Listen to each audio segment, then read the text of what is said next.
সংবিধানের 36। মাননীয় স্পিকার, আপনি অনুমতি দিলে আমি একটু সংক্ষেপে বলে নিতে পারি। বলুন।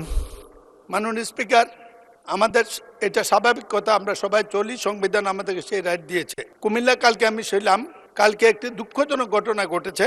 একজন সরকারি কর্মকর্তা কাস্টমের নবী দেখার মতো তাকে সরকারি ডিউটি পথের মধ্যে কে বা কারে তারা হত্যা করে ফেলে দিয়েছে বাড়ি যাওয়ার পথে রাস্তাতে নেমে। আমি পুলিশকে যোগাযোগ করেছিলাম, বিষয়টি এটি। আমাদের সরকার গভীর তেল সংকটকে নিয়ন্ত্রিত করেছে, ইনশাল্লাহ মানুষের এখন আর অভিযোগ নেই।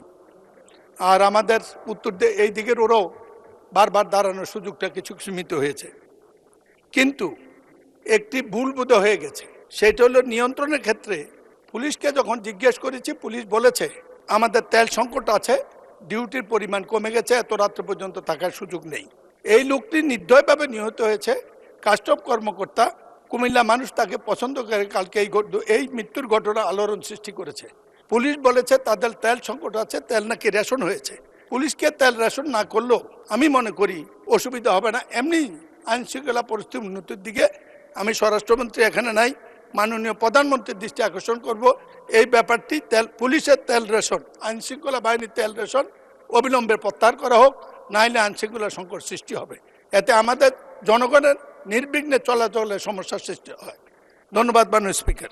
মাননীয় সদস্য, আচ্ছা, মাননীয় সংসদ নেতা কিছু বলতে যাচ্ছেন। মাননীয় স্পিকার, আপনাকে ধন্যবাদ। মাননীয় সংসদ সদস্য, আপনি যে কনসার্নটি এক্সপ্রেস করেছেন, মাননীয় স্পিকার, মাননীয় সংসদ যে কনসার্নটি এক্সপ্রেস করেছেন, এই বিষয়টি এরই মধ্যে আমরা অ্যাড্রেস করেছি। পুলিশ সহ এমার্জেন্সি বাহিনী যারা আছে, পুলিশ হোক, অ্যাম্বুলেন্স হোক, ফায়ার ব্রিগেড, এই জাতীয় যারা আছে, তাদের উপর থেকে এই যে এম্বার্গোটা ছিল এটা সরিয়ে নেওয়া হয়েছে। এটা আরও 2 দিন আগে এই সিদ্ধান্তটি আমরা গ্রহণ করেছি, 2 দিন আগে এটি ক্লিয়ার করে দেওয়া হয়েছে। কাজে আশা করি ইনশাল্লাহ এই সমস্যা আর হওয়ার কথা না। ধন্যবাদ মাননীয় স্পিকার।